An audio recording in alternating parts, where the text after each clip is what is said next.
Let's continue to explore the Photoshop workspace. At the top of our window is the application bar. Let's click on the word window on our application bar. Sometimes people refer to this as the window menu. You'll see I have a list of words that are all the panels that are available in Photoshop. The check marks next to those words tell us that those panels are currently displayed and active in our workspace. So you'll see adjustments, color, and layers are the active panels in the expanded panel dock on the right side of our window. The options panel is the panel that's located just below the application bar at the top of our screen, and the tools panel is on the left-hand side of our screen. And we'll look at these later as we work through the series. By selecting any of these titles, for instance, let's click on Character. When we select a panel from the window menu, that panel becomes active in our workspace. I've selected the word Character, so our Character panel has become active, and you'll notice that the icon has been added to the icon view in our collapsed panel dock in our workspace. When we selected Character, it actually brought a panel group, which also includes Paragraph. We can click on the word Character just like we did previously to collapse it, or when it's open in active view, we can choose Window and select Character to remove the check mark, and it collapses. Notice now Character and Paragraph remain on the panel dock that's in icon view. Let's again click on Window up on the application bar. Let's point to the word Workspace. You'll notice because of the arrow next to Workspace, we have a submenu. The Workspace submenu shows us a variety of pre-designed workspaces. You'll notice the check mark is next to Essentials. That's the workspace we've been working in. You'll also see it says Default next to it. That tells us that this is the default workspace for Photoshop, so when we open the program, that's the workspace that will open. Below that, you'll see there's a list of various workspaces for different types of workflow: 3D, motion, painting, photography, and topography. These are designed to be workflows for that type of work.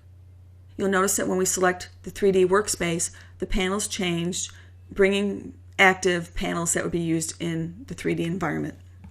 If I go back to Window, Workspace, now I see the check mark next to 3D that tells me that that's the active workspace. If we choose Painting, you'll notice that the workspace again changes, different panels become active, and now we see panels that involve brushes. Choose the Window menu again on the application bar, Workspace, and let's go down to Topography. The Topography workspace displays panels related to type. So what we see here are two panel groups, Character and Paragraph styles and character styles.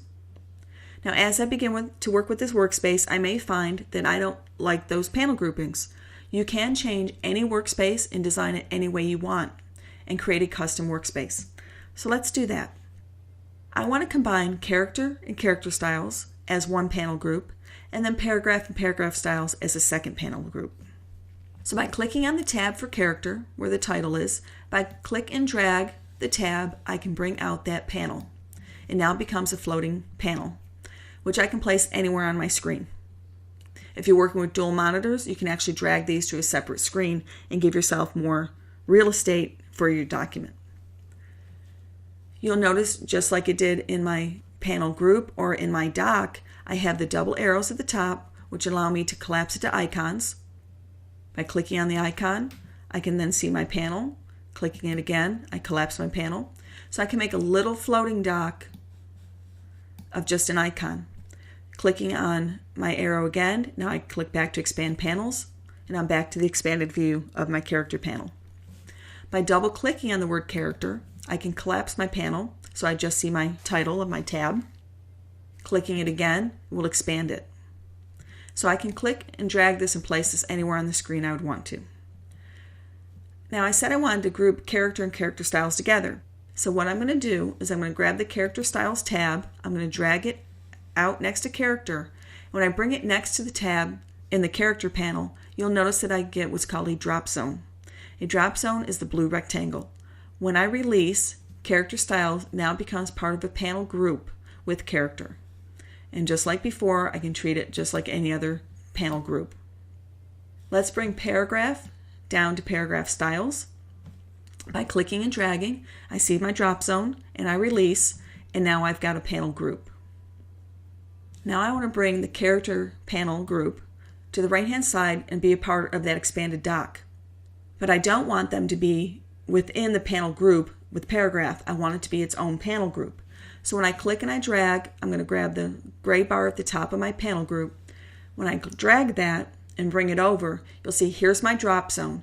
If I let go right now, that panel group is now going to become a part of the other panel group. So I would have 4 tabs or 4 panels within one group.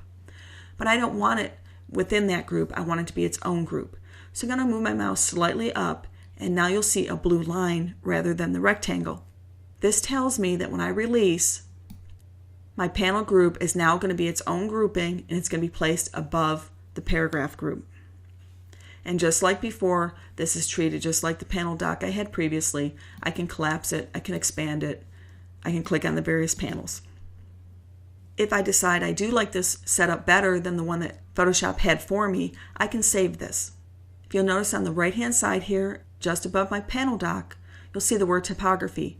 That was the name of the workspace we were working with. If I click on typography, which is called the workspace switcher, I can now select one of those other workspaces, which we also saw under the window menu.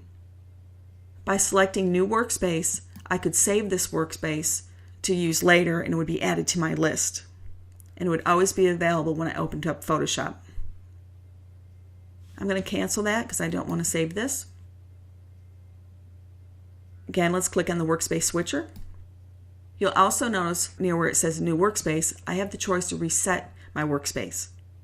Currently I'm in typography, so if I choose reset, it's going to reset my typography workspace back to the standard settings that Adobe had for me when I opened the program.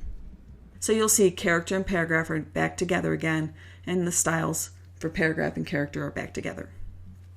The workspace switcher again, if we click at the top, we can return back to our Essentials workspace. And you'll notice now in the workspace switcher where reset now becomes reset Essentials. So again, the reset will change based on the workspace that you are working in and allow you to reset it back to the default for that workspace.